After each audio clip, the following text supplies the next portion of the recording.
is I kind of learned this material, if you will, the hard way early on in my career. You know, for those that don't know, I started when I was 18, 19 years old, and I was young and immature, and I had some previous sales experience, but I never really had mastered the art of understanding other people. It was the last of my concerns, really. It was, whatever, what 18, 19-year-olds are concerned with at the time, besides for making money. So when I had the opportunity to lead an office for Paul and Kathy Schweitzer at Coldwell Banker, I learned the hard way in being a 20-year-old, dealing with agents, coaching agents, and working with agents, that if I expected everyone to adapt to me, or if I expected everyone to follow the way I communicated, then I was quickly turning a lot of people off, right? I'll never forget my first lesson is when I made an agent cry when they walked out of the coaching session with me, okay? They called Kathy Schweitzer and said, "Get this guy out of here." Kathy Schweitzer came in and said, "What the heck are you doing to the agents?" I said, "I don't know, I'm just telling them what I did to succeed. What's the problem?" Well, what I realized is that everyone communicates differently, and the way that I think I would like to be communicated with is different than the way most people prefer to be communicated with. In fact, there's 4 different ways that we prefer to be communicated with, right? There's the driver, there's the expressive, there's the amiable, there's the analytical. And so I learned the hard way early on that if I really wanted to get good, because most of us, by the way, we get to a certain level just based on our natural ability, right? Most of us that have semi-success or even good success in the real estate business, we get there because we have a high natural ability to communicate and sell. The challenge is, and it's the same thing my first mentor Mike Ferry taught me early on, is we never get over that hump. We never become top producers until we master communicating with people that are not like us.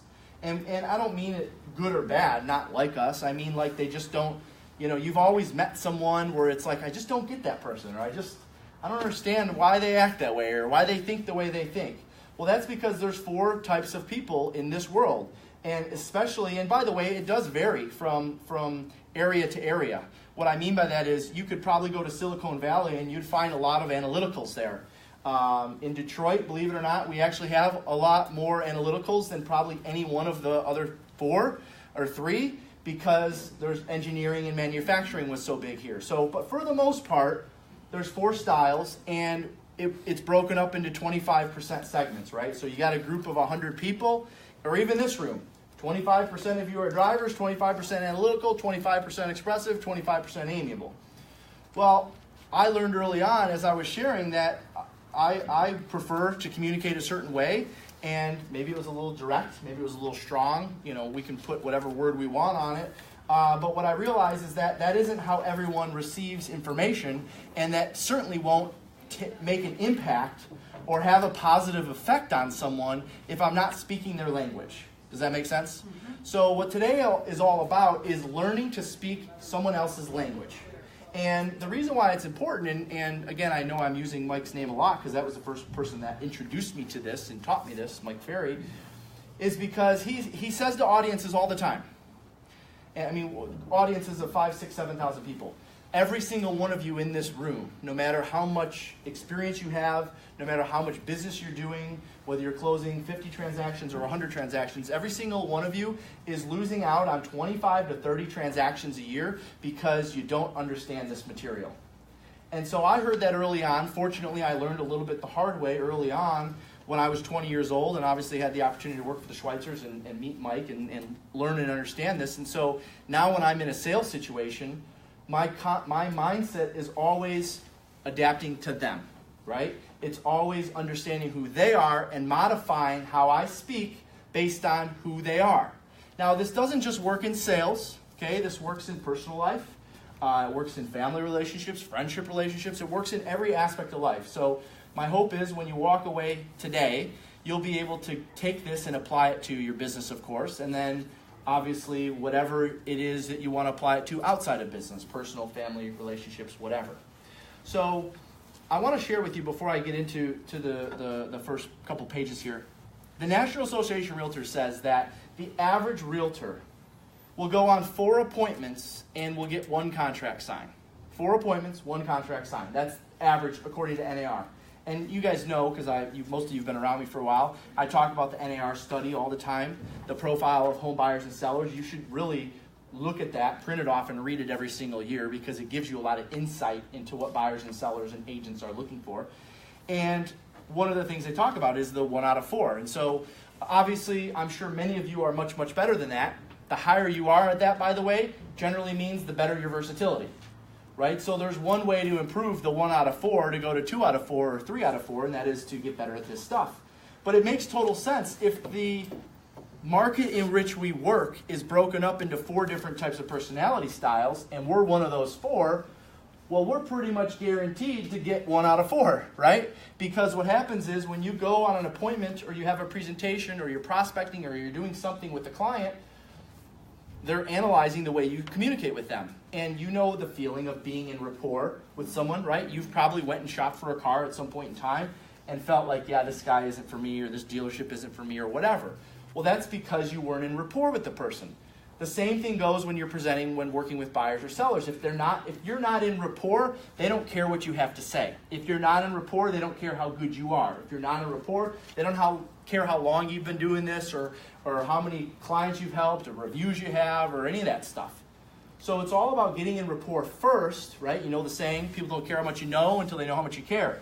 Getting in rapport first and then delivering the information in a way in which they want to hear it.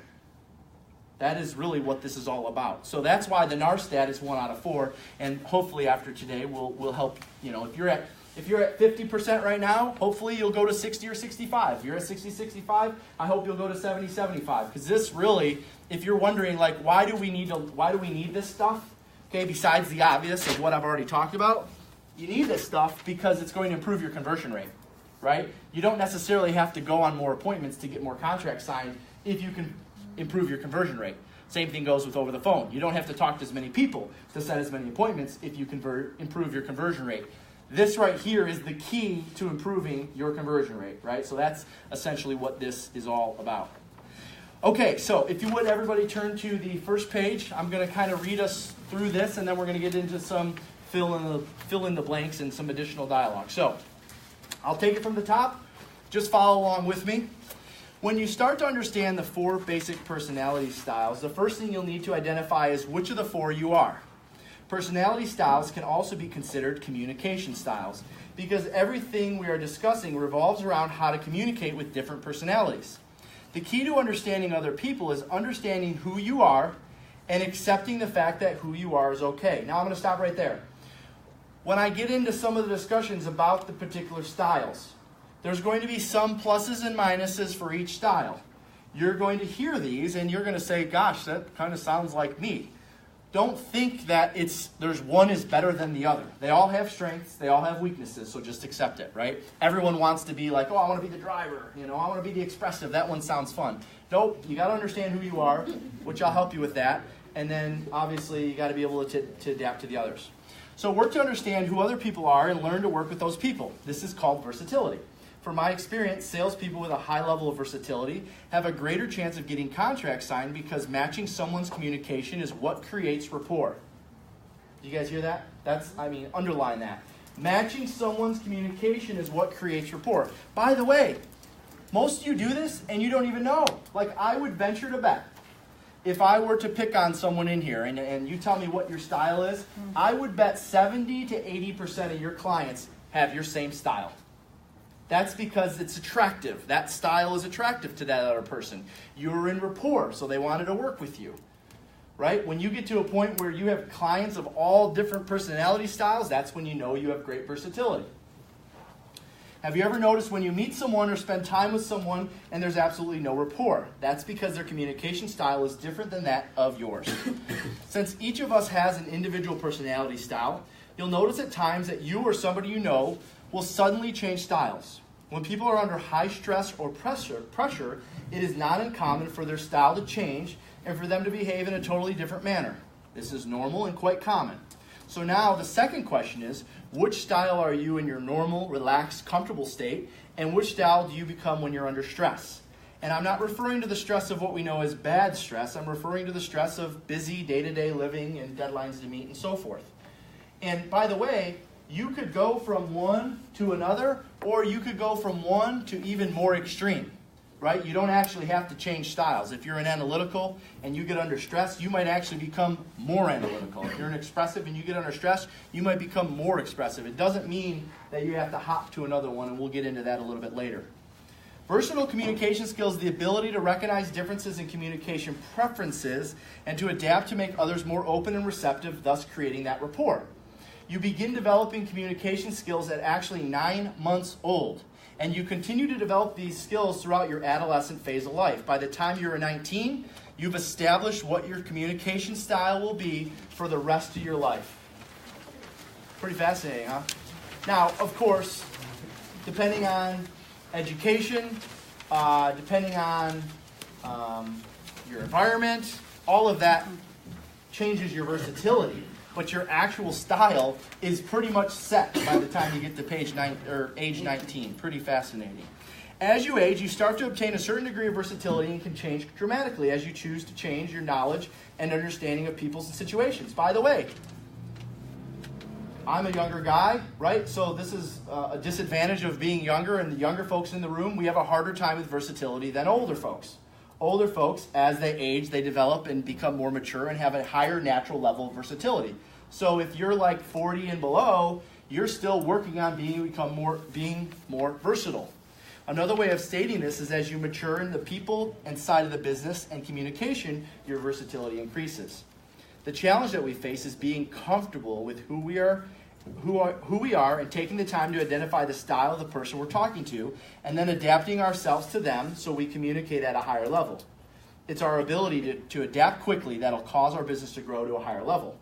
You've all heard somebody say, I just didn't feel comfortable with them, or this isn't a good fit for me. What they're referring to is the fact that they've met somebody who wasn't of like thinking and as a result couldn't communicate and get along. If I want to bring more people to my side, rather than have them adapt to me, the quicker I adapt to them, the stronger the communication and results will improve. In order to get more results in terms of contracts or appointments or whatever it is, I can't expect people to adapt to me. I have to adapt to them, right? So, besides for what we covered today, and I'll talk about it a few times during the next hour, if you go to tonyrobbins.com/disc, it's a free test. You can go in there, you can get the assessment instantly. You won't need to do it after today because I'm going to be able to tell you what you are. We're going to go through a little activity where you're going to discover that. But if you want to, just because you're curious, feel free to do that. There's a lot of good insight that report will share with you. All right? Go ahead and turn the page. So we're first going to go through the personality styles one by one. And then I'm going to talk a little bit about how to be more versatile. And then in the end, I'm going to finish with how to say, okay, I'm an analytical. What do I do differently if I'm communicating with an expressive or vice versa? That's what we'll finish with, right? So I'm going to go through the styles.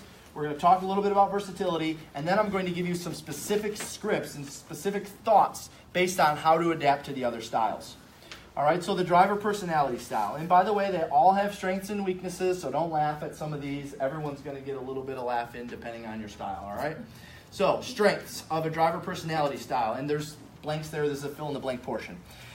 Drivers generally are determined. They're very objective. That would be the second one down there. Objective. Independent. Persistent. Great trait for sales. Strong-willed, efficient.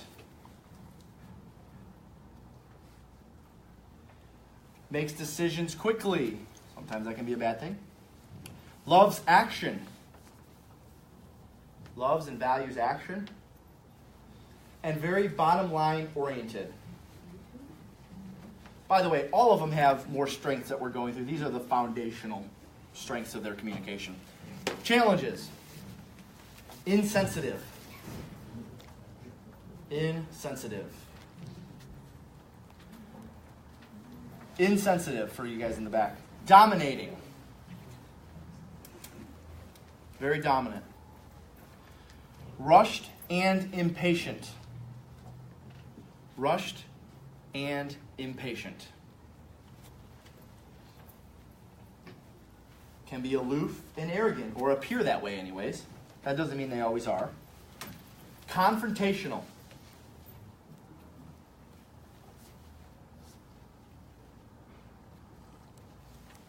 Money motivated. Trouble with versatility. The drivers and the analyticals have the hardest time with the versatility. They can move too fast, which can lead to careless. They're careless in many cases. So in dealing with drivers, remember that they want to get to the point immediately and do not want to chit-chat or get into lengthy discussions. Give them information that they can make decisions on quickly and let them maintain control. Although you have to be asking questions to keep your presentation on track. And that is somewhat of a challenge with the drivers, right? Because we want to let them maintain control, but we're also taught as great salespeople to ask questions to drive the conversation to down a certain path. And so the key is to let them maintain control, ask a few questions to get them back on track, let them have some control, ask a few questions to get back on track. When you're dealing with the driver personality style, they will respect somebody else that is thinking like bottom line, let's get to the point. Here's the the directness. They want someone that's direct. So they will value that. There's no like butting of the heads in that. They actually value being communicated that way. But you just have to let them take control. And especially if you're a driver, don't let that offend you, or don't let that bother you, or don't let that agitate you. Because they're just like you. They want the control too, right? So I made a note here. The drivers generally, and I'm going to do this for each of them, and if you want to write these down, go ahead. Because one of them has it pre-printed, like what they're common employed by or what type of work they do. So I found, I came up with a bunch of them for each one. So I'll give them to you now.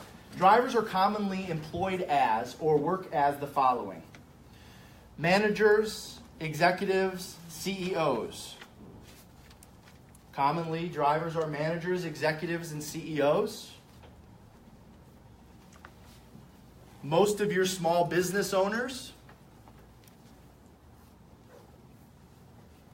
are drivers. Again, this is like a general rule of thumb, right? You can probably think, well, I know a florist, and she's definitely not a driver. Law enforcement. Attorneys. Athletes. A lot of athletes. And I'm talking like professional athletes. Because look at all the strengths they have to get there, right? And independent contractors. Yep, a lot of realtors are drivers.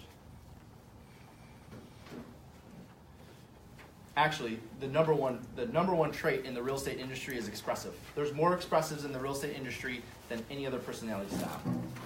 And that's because expressives generally like people and dealing with people and communicating and so forth.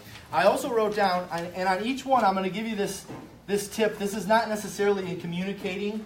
This is more so just a tip for yourself once we go through the four and you realize which one you are.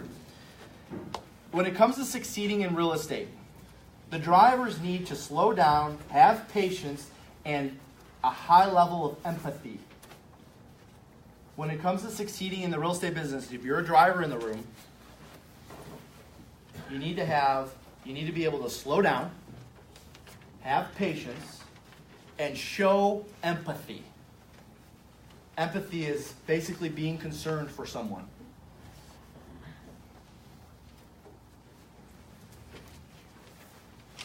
All right, turn the page. Let's talk about the expressive personality style.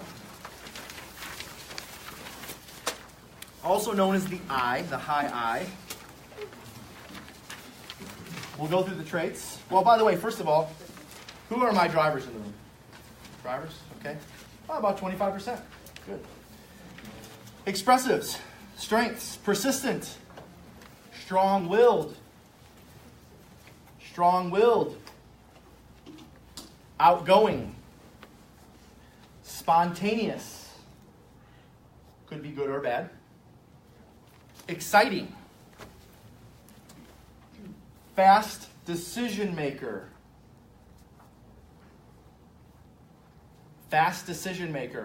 Natural salesperson, by far, they have the easiest time succeeding in sales. They have the hardest time succeeding at a very high level. And you'll see why that is when I get through this. Relatable. Relatable. Very relatable. Here are some of their challenges. They're very gregarious,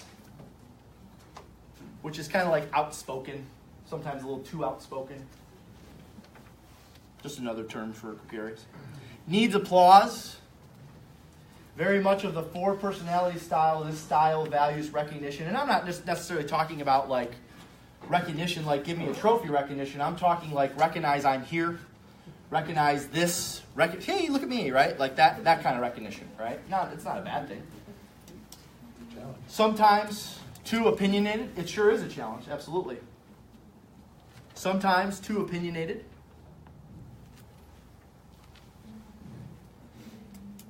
Can be manipulative. The absolute most manipulative style of the 4. Why is that? They're natural salespeople. Okay? And they want, generally speaking, expressives love the limelight and having things revolve around them. And in order to get things to revolve around them, they sometimes have to manipulate a situation or a conversation. Okay? Hey, there's nothing wrong with that. I mean, it's a challenge, but every single one of these styles is going to have a challenge. Right? Extreme emotions. Extreme emotions. High highs, low lows, no in between. There's no in between. They have high highs and low lows. Usually always late, tardy. Here's one of the reasons why they don't succeed at the high level. Lack of focus. Lack of focus. And by the way, your versatile expressives can get over this one. They do fear rejection. Naturally, expressives do fear rejection. The more versatile you become, the more you can overcome that, right? So now if you're an expressive in the room, by the way, where are my expressives? Okay, normally there's a loud screaming, shouting going on. Okay? Like with all of these, everyone has pluses, everyone has minuses. The more versatile you become, the greater chance you have of overcoming some of your challenges. It's normal, right? So when dealing with expressives, you'll notice that they are involved with multiple things at one time and seem to enjoy living on the edge. It's not uncommon that they'll talk to you in sweeping statements based on personal experiences and feelings versus facts. Very true. They make their decisions and have conversations and like to talk about things that have happened, experiences that they've had, feelings that they have versus facts.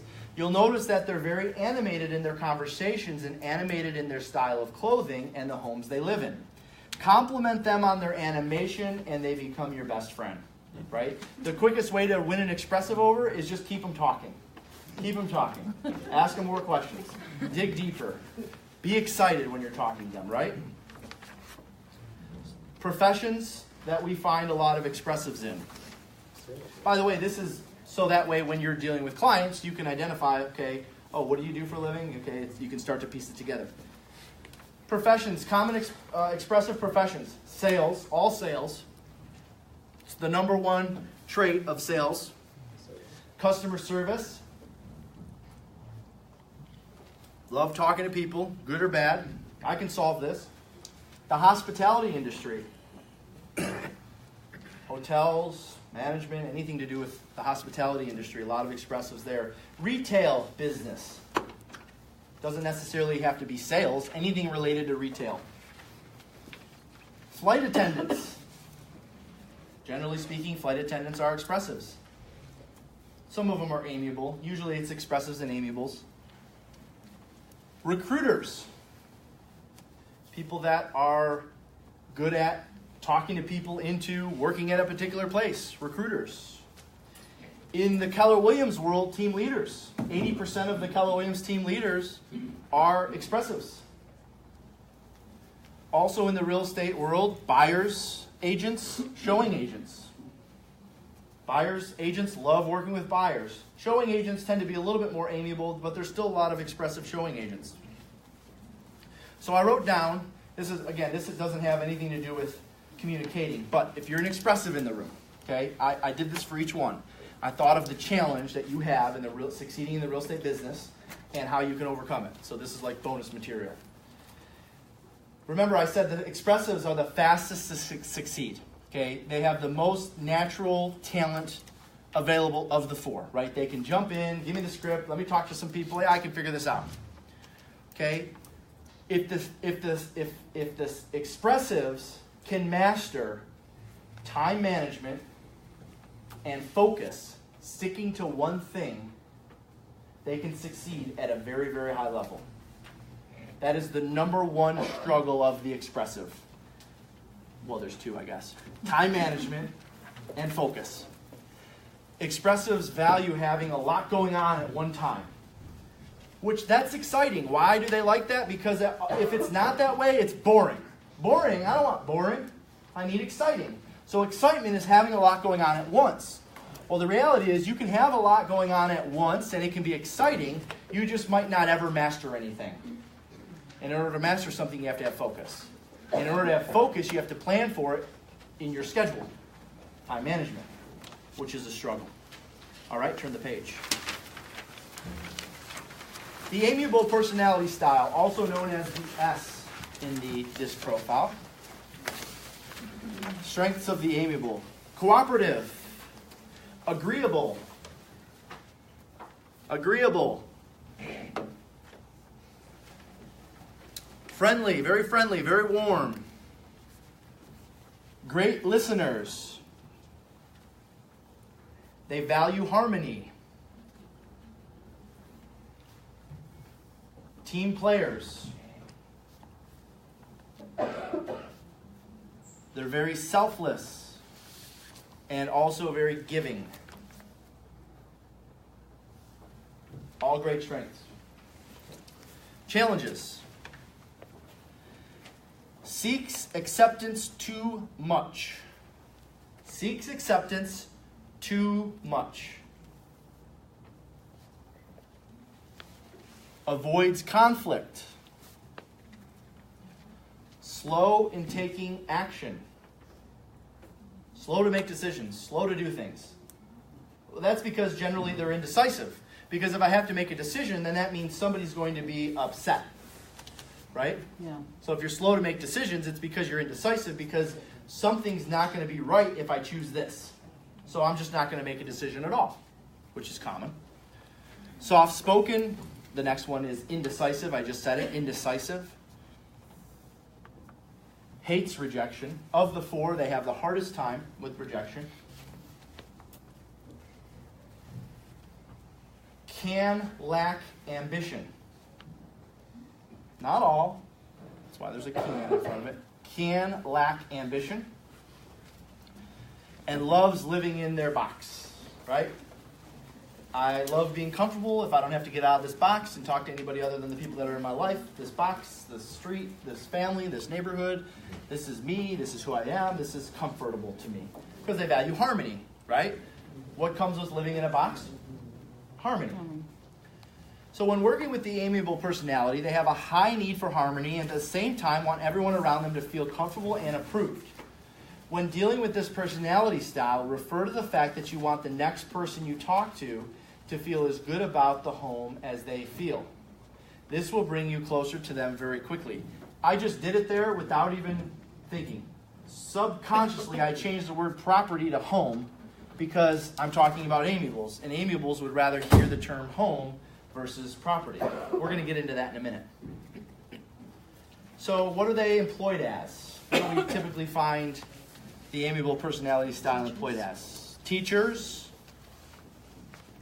You see a lot of successful realtors that were once teachers. Nurses. Support staff in any kind of line of work. Nonprofits. Counselors, therapists. You got to be a great listener. Administrative roles. Again, that could be also supportive roles. Which usually ends up being a lot of assistants, and even in the real estate business, a lot of amiable assistants. So here's the deal on the amiables in the real estate business. The amiables have the highest chance of succeeding if they get over one thing, and that is their fear of rejection. And the reason why they have the highest chance of succeeding is because they already come born with the highest level of versatility. So amiables can make calls or go on appointments and have a higher rate of gone on to contract signed because they already know this stuff naturally. They already let the driver have control. They let the expressive talk, right? They can be calm, cool, and collective with the analytical. They already have the versatility built in. But what I would say to the amiables in the room is you're not putting yourself in enough situations where you're being rejected, and therefore that will always hold you back until you overcome that. You're not getting out in front of enough people or making enough calls or putting yourself in situations where somebody could say no. Because the reality is that they won't say no once they meet you because your level of versatility is higher than any of the four. So we need to be a lot more like amiables if we want to get more contracts signed.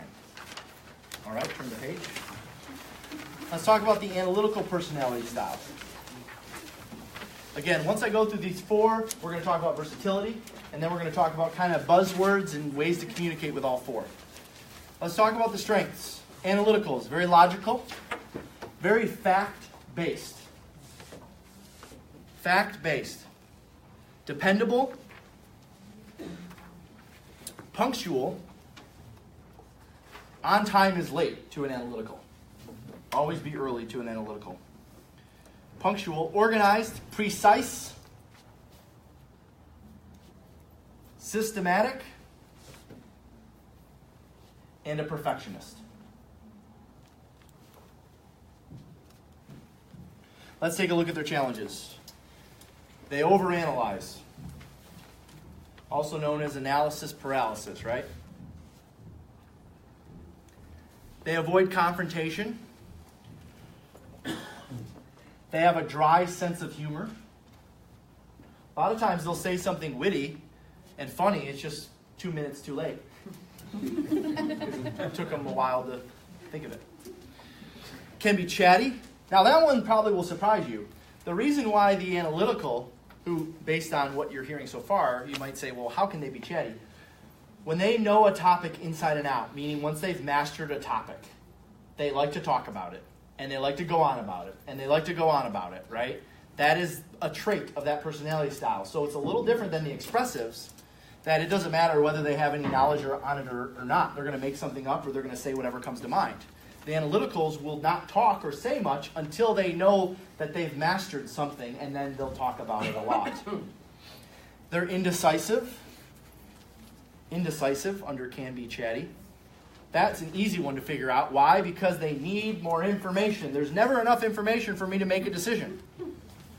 I can't make a decision until I have more information. Do you have enough information yet? No, I need more information. Right? They need more information, so they're indecisive. Very low on emotion. Trouble with versatility. The analyticals and the drivers struggle with that the most, hands down. And they're adverse to change. So 25% of the people that we deal with are going to fall into the analytical category. It's not uncommon for them to be employed as engineers. A lot of those in Detroit, right? So when I said in the beginning, there's 4 styles. Every community has all 4 represented. And they're all represented at about 25%. Okay, you go to different sections of the country and probably different areas of the world, and it might be, well, okay, over here, they might have, 30% analytical and 20% amiable, right? That can vary depending on the region. In Metro Detroit, it's a pretty even split. If there was one more than the other, it would be analytical, right? And that goes back to the manufacturing and the auto days and the engineering and so forth, right? So it's not uncommon for them to employ engineers, CPAs, computer workers, technology, doctors, lawyers, airplane pilots. When presenting to them, give them all the information they require so they can make a decision, and don't push them because they will respond by withdrawing. This is the one trait of the 4 that when they say, because they all say this, I want to think about it, Okay, this is the one trait that when they say that, they really do want to think about it. All right? When the others say they want to think about it, it's just a smokescreen objection that we have to overcome. Well, specifically, what is it that's concerning you? Or, if you don't mind me asking, what's stopping you from wanting to put me to work for you, right? Like, when somebody says they want to think about it, just so we're all on the same page, and I think we are, we're not accepting that as their answer, okay? We're all on the same page, good. So I'm asking additional questions to find out what it is they want to think about. When it's the analytical, I'm not pushing them too hard because they really do want to think about it. They need to have more information to make a decision. They need to really actually think it over, right? So that's the one style that you don't want to get too pushy with, otherwise you'll turn them off. So I wrote down in my notes here when it comes to succeeding in the real estate business as an analytical for the by the way, who are our analyticals in the room? Some of you are still thinking about it? Okay. That'll catch up to you. So the analyticals, here's what I know of my 15 years of being around the 4 styles in the real estate industry. Bless you. The analyticals take the longest to succeed. And sometimes never succeed unless they get out of their own way. If they can figure out how to get out of their own way, they actually have, of the 4, and I truly believe this, of the 4 styles, the analyticals have the best chance of succeeding. Number 1, I would put the analyticals at the number 1 chance of succeeding at a high level. Because they take so much time to master things. The problem is that if they don't start taking action, they're going to get left behind. And in this business, if you get left behind for too long, you start getting demotivated, you start getting depressed, you start getting not excited about doing what you're doing. So if you can overcome that needing to have all the answers first to take action, then you analyticals in the room will succeed at a high level. All right, let's shift gears a little bit. Let's talk about versatility. By the way, we're going to have time at the end. We're going to end exactly at 3:30. That's my goal. And then I'll have 5-10 minutes at the end for questions. So just save your questions so I can keep this to an hour for those that need to get out of here on an appointment. So let's talk about versatility. 7 ways to develop versatility. Number 1, and you want to write this down. Learn to ask questions instead of having to speak. Learn to ask questions instead of having to speak. This is a tough one for the expressives.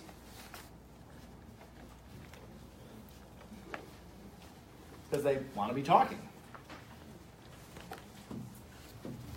The more questions we ask, the more we allow the other party to communicate and express their feelings and thoughts.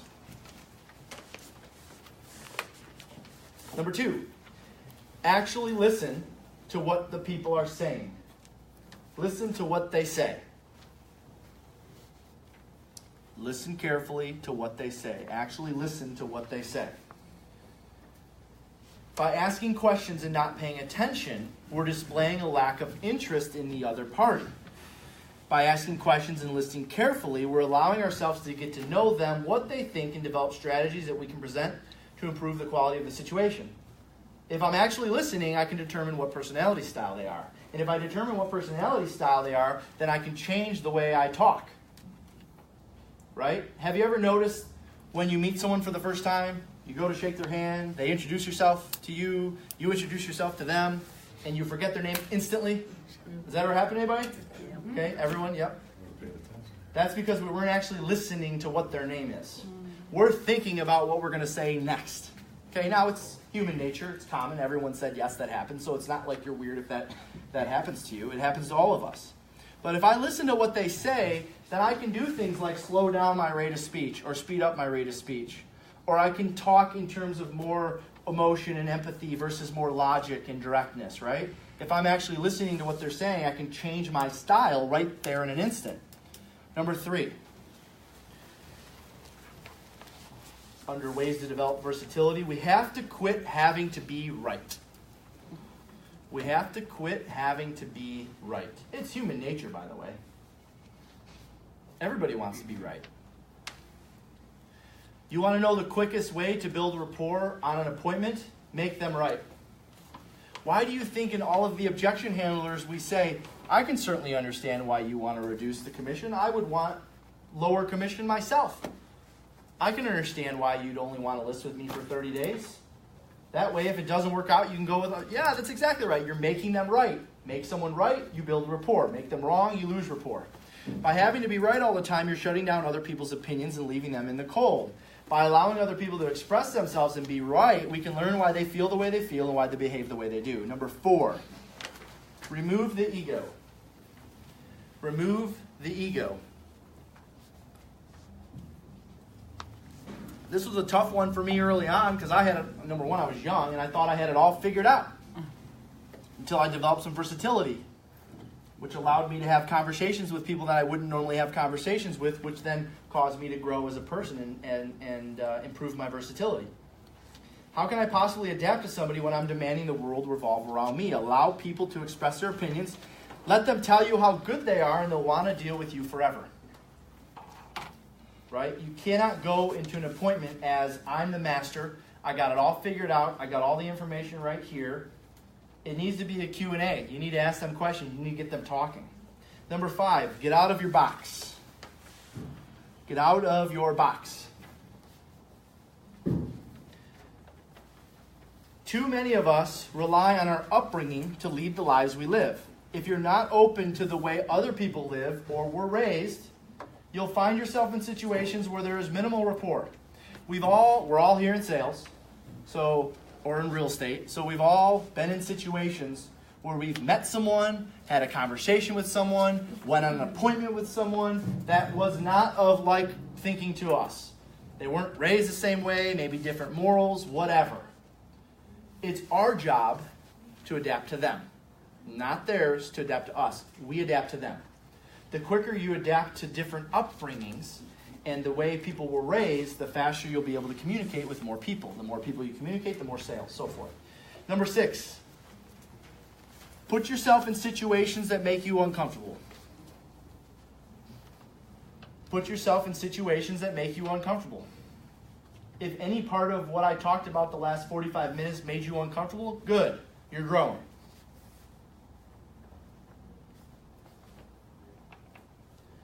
Quickest way to do that is read more books, right? Go get books that you wouldn't normally read. Self-help books, whatever it is. Number 7, spend time with people doing better than you. Spend time with people doing better than you. If you spend time with the same people every day, all the time, how can you expect to grow and be more versatile? Well, I'm only around the same 17 people, or I only go to events, go to family reunion, go to Mike Ferry retreat, right? Go to the summit, go meet people. All right, so you should have the big plus sign. I want everyone to just kind of follow along or write this in as we go. Now we're going to talk about how, now that we've gone through the 4, we've talked a little bit about versatility. We're going to talk about, I'm going to help you identify which one you are, and then I'm going to give you different ways to communicate with different styles depending on which one you are. All right, so if everyone could do me a favor and on that little plus sign, if you could write D in the top left, I in the top right, S in the bottom right, and C in the bottom left, real big letters. And for those that are familiar with the driver, the expressive, the amiable, analyticals, right, the D is the driver. The I is the expressive. I've been using the term influencer as well, right? Because that helps you remember it. And they are influencers. The S is the amiable. Or to help remember the S, supportive. And then the C is the analytical. Or what I use sometimes is compliant. Right? So driver, expressive, amiable, analytical. Now what I want everyone to do at the top of their paper there is I want you to write the term FAST up top here, F-A-S-T, up at the top. And down at the bottom I want you to write the word slow. Sorry for my handwriting. Fast at the top, slow at the bottom. Right hand side, I want you to write the word emotion.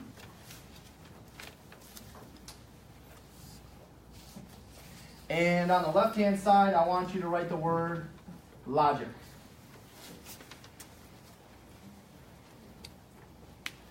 So what this essentially means is that, we'll start with the fast and slow. The driver and the expressive. These two share something in common. And that is that they do things quickly. They make decisions fast. They talk faster. So I'm going to talk about that for a second.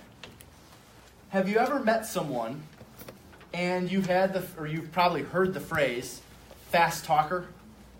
Okay? Right? I mean, it's been around. Fast talking salesperson. Okay. That derived from something similar to this. And what that means is that these two styles do things very quickly. Okay? They speak at a faster pace.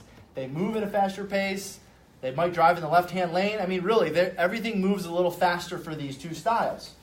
So if I'm one of these, if I'm a driver and I'm an expressive, and I'm talking to an analytical or an amiable who communicates at a slower rate, then I better slow down. If I don't slow down, these two will think of me as a fast talker.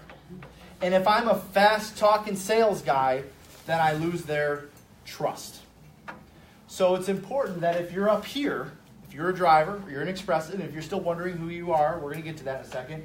If you're up here, you really have to work to slow down your rate of speech to match an analytical or an amiable. And vice versa, by the way. If you're an amiable or an analytical in the room and you go on a presentation or you're doing your prospecting calls, if you don't change your rate of speech, guess what? And you get a driver or an expressive on the phone, they're going to think you're slow. They're going to think you're stupid, right? There's not going to be a level of rapport there. So if I'm an analytical or an amiable in the room and I'm prospecting and I'm presenting, I better be prepared to increase my rate of speech in an instant. The fastest way to do that when you're phone prospecting is to stand up, right? That's like an instant cure. If you want to improve your rate of speech, you need to stand up. For you expressives and drivers in the room, if you're talking to an analytical and an amiable, you better sit down if you're prospecting, because you will just blow over them and you'll have no rapport, and they're going to go end up hiring somebody else because they thought you were a fast-talking salesperson. So it's important that once we recognize which one we are, which we're getting to that, we understand that it's not fast, slow, fast is good, slow is bad. This is rate of speech. This is the way in which we make decisions. This is the way in which we take action. Same thing down here. Everything moves just a little slower. On the right-hand side, you have the expressive and you have the amiable. They share something in common. The expressive and the amiable share that they make their decisions first on emotion.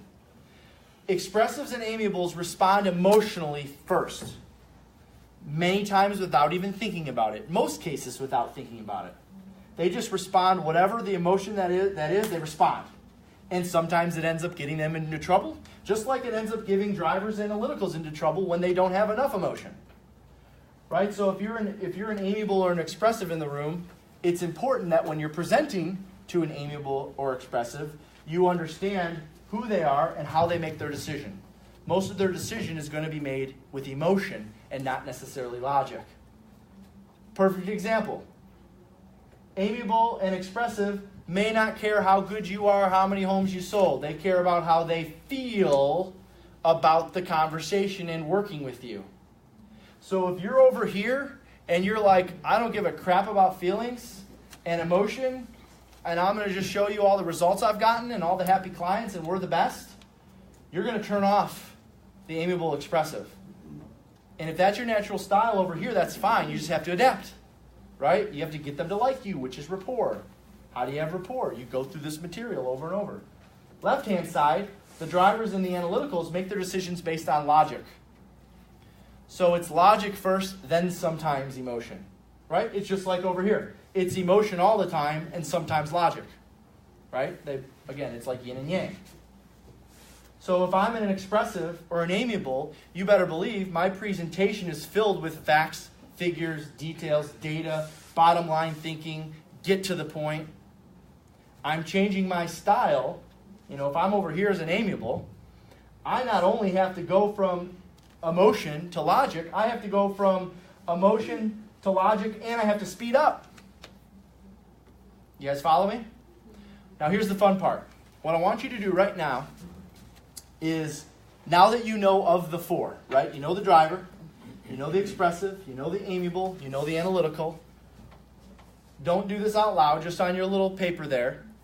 I want you to put a star, a big star by the one that you don't communicate well with. Pick the one that drives you crazy. You don't understand them. I don't get it. Why do they respond that way? They don't understand it. They don't get it. It drives me nuts when I meet them. I hope I don't have to spend a lot of time with them. Whatever it is that comes to mind. Only pick one. You can only pick one. Okay? So pick the one that is like your least favorite, if I'm putting it in a nice way. Now, you amiables, I know it's hard to pick one because everybody's your favorite. Okay? You're going to have to pick one. Okay? There's got to be one that's you're like, Okay, for the amiables, I'll use the term different. Which one of the ones is most different? Okay? All right, everybody got their starred? The star by the one? All right. Now what I want you to do is, on your sheet of paper, just like I'm going to draw here, I want you to draw a line like that and a line like that. So I'm actually making like a little star or whatever in the center. And then I'm going to put just an arrow on each end. So here's how this works. You want to find out who you are? Go to your star and go across this way. Okay, so if you have a star on the C, for instance, you're probably expressive. If you have a star on the D, you're probably an amiable, or vice versa. Now, you might say, well, I don't know, I think I'm more expressive. That's not true. I don't think I'm amiable. Remember, you can be one in a natural state, and you become one under stress. And if you're under stress a lot, then it might feel different, or you might be different because we're in a work environment and maybe your day's stressful. Right? But generally speaking, by the way, why do you think the divorce rate's so high? Because opposites attract and end up marrying. And if the opposite's married, okay, it might be exciting at first, but over time, you got to work to keep it going. Because you're of opposite communication style. So I would bet, for the majority, not all of you, but I would bet the star, that's your husband or your wife. Right? That's your significant other. That's who you're with in a lot of cases. And by the way, I use that rule of thumb when I'm communicating. If I'm only having, because I get the question all the time, well, if the only person I've spoken to is the husband, how do I know what the wife is? Well, I used to back in the day, and I did this for probably 10 years, on the top right-hand corner of all my lead sheets, we actually ended up putting it into our lead sheets. It used to say, I used to just, before we even had it printed in, I would just put on the right-hand corner a driver, expressive, amiable, or analytical, and I would circle it. So I would know who I was speaking to, right? So I would do this in the beginning, based on my phone conversation. And by the way, the quickest way to figure out who a seller is over the phone or a buyer is when you go through the pre-qualification script, right? Like for instance, if I ask a seller, would you please describe your home for me? Okay, the driver. What do you need to know? You should have all the information. Right. Okay.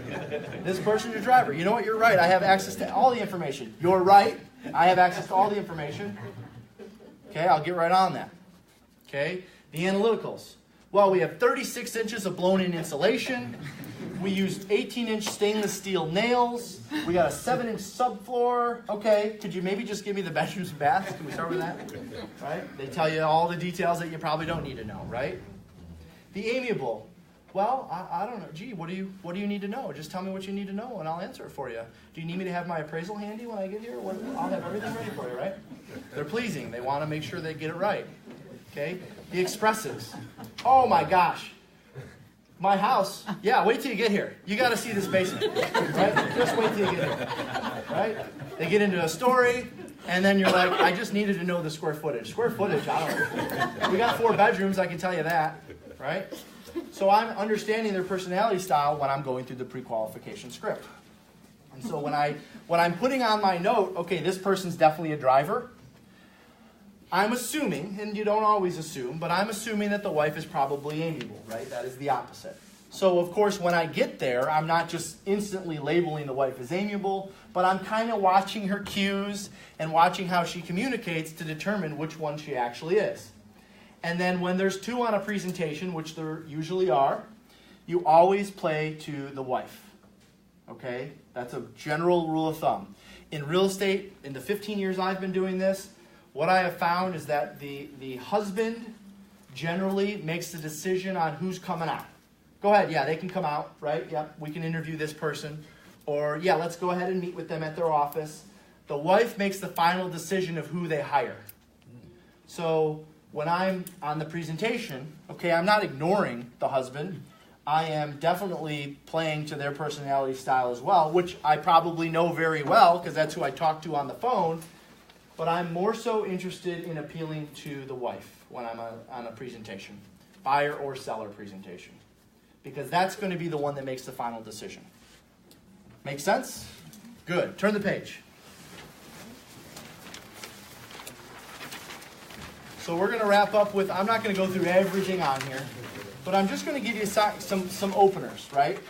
So I want you to pay attention to how I change not only my rate of speech, but the actual words I use. So I'm just going to give you some samples, and if you really want to master this stuff, which, by the way, okay, mastering this stuff will add 25, 30 transactions to your business. It's not hogwash. It's not made up. I've seen it happen, right? I personally went through an experience where I was driver. I had no versatility, right? The hardest one to have versatility is a driver and analytical. I was very, very low. I'm still not where I need to be, right? I'm always getting better. But what I learned is that if I changed my approach with every single person I presented to, I got more contracts signed. End of story. Now, let me tell you, sitting in here and taking notes, it sounds pretty easy. This is cool. You know, you're walking out. I feel pretty good. I can go home, tell somebody at home about this. This is exciting. I'm telling you right now, this is one of the hardest things that we can do to master. Because why? It takes a ton of effort to change your style. It takes a ton of effort to change who you are and what's comfortable to you to adapt to someone else. All right? So, I mean, you know this, right? You work with people or you go home to somebody that might be totally different. And if they're not interested in changing their style, which they shouldn't be, right?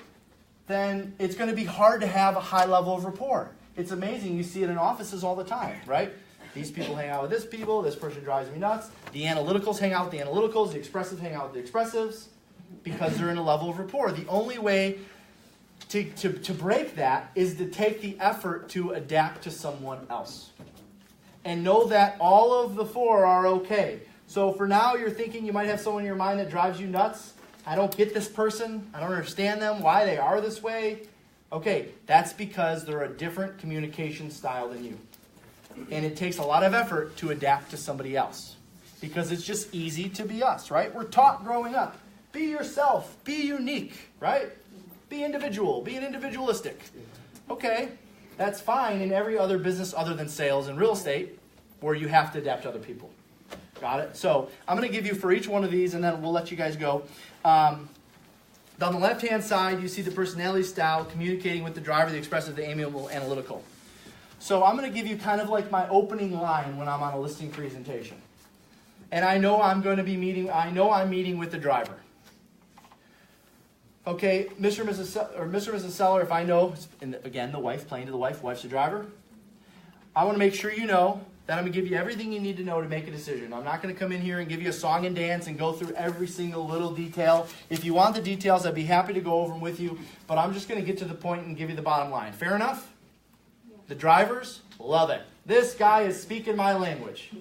I like this guy already, right? That's what they're thinking. Okay? The expressives. Mr. and Mrs. Seller, again, I'm playing to the wife. Mr. and Mrs. Seller, it's important to me that in order to earn your business, I really understand you, what you're looking for in an agent, and most importantly, what you've done to this house. So tell me, you've been here how many years? Oh, we moved here 15 years ago. Great. So over the years, tell me what you've done to this place. Sell me on your house. They love that. Why? They get to talk. They get to be excited. They want people to listen, right? They're excited about the fact that somebody's there to listen to them talk. So I'm feeding into that. Tell me all about your place. Tell me everything you've done. Sell me on your house. Expressives love that. The amiables. Mr. and Mrs. Seller, it's important to me, and I hope this is okay with you, because I recognize everything you guys have done to this property, home. I recognize everything you've done to this home. It's important to me to find a buyer that's going to appreciate everything you've done just as much as you have all these years. Is that okay? Okay, the amiables. That feels good. I like this guy, right? Now, do you think that's natural of me? No. Okay? I had to put a lot of effort into that. I had to slow down my rate of speech. I started sweating, actually. The analyticals. Mr. and Mrs. Seller, it's important to me that before you decide who you're going to hire, that you have all of the facts, figures, details, and information necessary to make an informed decision. And whether you make that decision tonight or not is totally fine with me. I just want to make sure that I cover everything that you're looking for. So if at any time you have additional questions or want additional information, just stop and let me know. Fair enough? What do the analyticals say? This guy is speaking my language. He's not going to be pushy. He's not going to be a salesperson. He's going to have data and facts, and I can make an educated decision. Right? I'm speaking their language. Remember, and I'm going to kind of leave you with this. If you walk out of here and just go focus on the one you starred, okay? If you look at the chart and you look at the one you starred, if you just focus on improving your communication with the one with the star on it, you're going to win the others. Why is that? Because if you're an analytical, you already share something in common with the driver. You make decisions logically. If you're an analytical, you already share something in common with the amiable. You do things at a slower pace. Your rate of speech is a little slower, right? You're already halfway there. Well, 75% of the way there.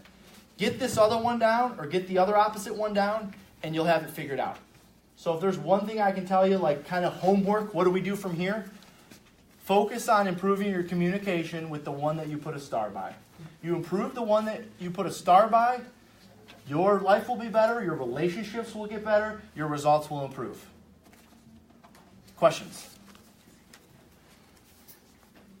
Anything at all? Anything we talked about? Yeah, sometimes analyticals. Marriage counseling? Yeah. Will ask you, how many houses have you sold in my neighborhood in Franklin? Yep. There's only 14 houses there. Or, in the last month. Yeah. You don't want to tell them. I mean, obviously, it's not going to help them. Sure. Well, if an analytical asks you, Kevin brought up a good point. How many homes have you sold in my neighborhood? Right? I need to know specifically. So with an analytical, I'm usually asking two questions. Kevin, if you don't mind me asking, and trust me when I tell you, it's important to me to get that data in your hands, okay?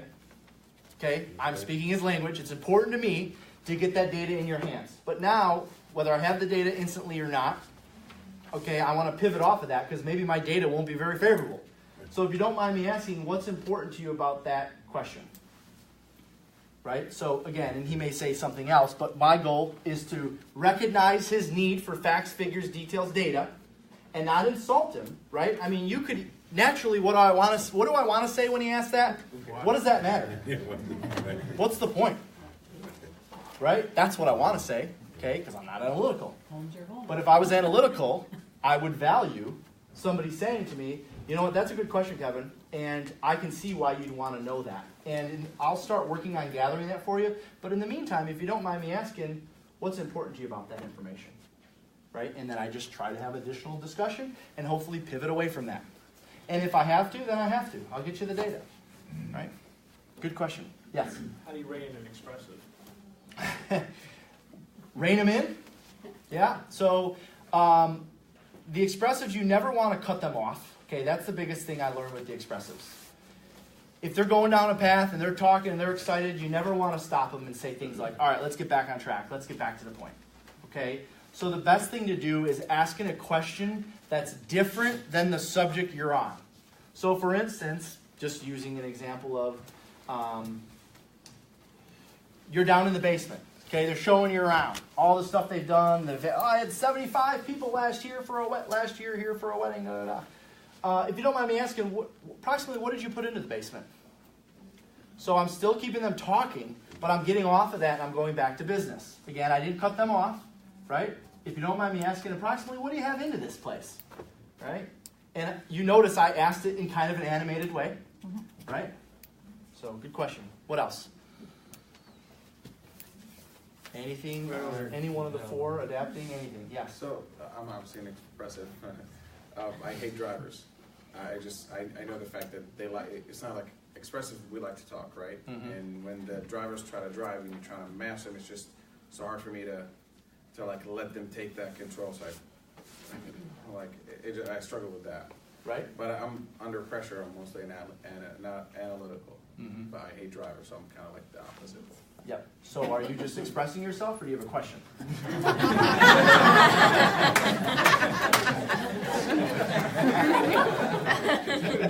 All right. It's just I don't know how to get it like that. How when the driver talks and they try to drive you around or have a steering wheel, like I hate I don't know how to interrupt him, how to stop him, because I want to kind of take control instead of Yes. let him have it. Yes. So, I don't know if I'm asking a question anymore. so you keep the presentation on track by asking questions, but ultimately you have to let the driver maintain some level of control. They have to. Here's the key, and why wives in the room, you guys are good at this. You don't actually have to let them have control. You just have to let them feel like they have control. Right? So there's a difference between the two. Right. So how do you do that in a simple? Well, I mean, I'm not an expressive, right? So, I mean, if I were in your shoes and you're communicating with the driver, I would let the driver lead you down a certain path and then have a conversation about whatever it is you want to have a conversation with or whatever comes to mind. But if they want to change the subject, let them change the subject. That's part of letting them have control, right? Don't keep going back to it. The mistake expressives make with drivers is they keep going back. They want to keep talking about something else, or they keep going back to what they were talking about. Remember, the driver has already moved on. The driver wants to get to the point. They don't want to chit-chat. So they don't want to go back to that. When they change the subject, they're already beyond that. They're already past that. Right? Yes. I'm just curious, what is your close rate? Of appointments gone on to take? Yeah. About 65 to 70%. Yeah, 65, 70%. And that's been that way for probably the last 4 or 5 years. But at one time, I was about 50-50, right? When I first started, I was probably 33% of the time. And, what I realized as time went on is that it's one thing to know the scripts. It's another thing to be versatile. And the more versatility you have, the greater chance that you're going to increase your conversion rate, right? So now, some people say, well, I'm at like 90%. I go present, I get 90%. Well, my response is always, you're not working with enough people. Okay, you're not working with people. There's two types of people in this world: people you know, people you don't know. Which group is bigger? If you're only working with people that you know, you're going to have a higher percentage. When you work with a lot of people that you don't know, your percentage is going to be less. If you have a healthy balance between the two, it's when you get the best I've seen, the best of the best, meaning agents that are grinding it out every single day, selling 100, 150, 200 homes a year, are at about 65%, 70%. And that's because they have to work with a large group of people they don't know. Yeah. Any other questions on personality style stuff? Yes? Is there a style that's harder to get to their true objection? Is there a style that's harder to get to their true objection? Well, let me think about this for a second. I would think that probably the hardest one to get to their true objection would be the amiable. And that would be because the amiable doesn't want to offend. The amiable doesn't want to upset. The amiable generally won't tell you, sorry amiables, amiables lie a lot because they don't want to make you mad. So they're not going to say, well, we went with Betty Lou Bick Bick because she had a better plan of action, right? They're going to say, well, we bought a house from this agent 13 years ago, and somebody in the family referred them or whatever, right? They're not going to. You may value constructive criticism, but they don't want to offend you, so they may not give it to you. Make sense? Yeah. I got a question. Yes. So if you're having issues like identifying personality styles, would you assume that they're either going to be a C or an S because they're not as responsive? If you have issues identifying personality styles, would it be safer to assume that they're an analytical or an amiable? Because they're not as responsive as like a D or I. Because they're not as responsive. No, I don't think so, because remember that the amiable might actually talk just as much as the drivers don't really talk much, right? Drivers are not like chit-chatty, they're not necessarily going to give you a lot of cues there. I think it's just a matter of over time, it just becomes, the more you study the material over time, it becomes natural to you to identify who people are. And the thing is, you're not always going to get it right. Remember, people change style. So it's not going to be perfect every single time. But if I can get it right 60, 70, 80% of the time, then I'll be in a much better situation for being able to adapt to them. So take the one that's your weakest, go learn it, go study it, go master it, and succeed at a high level. Thanks for coming, everybody. We'll see you next time.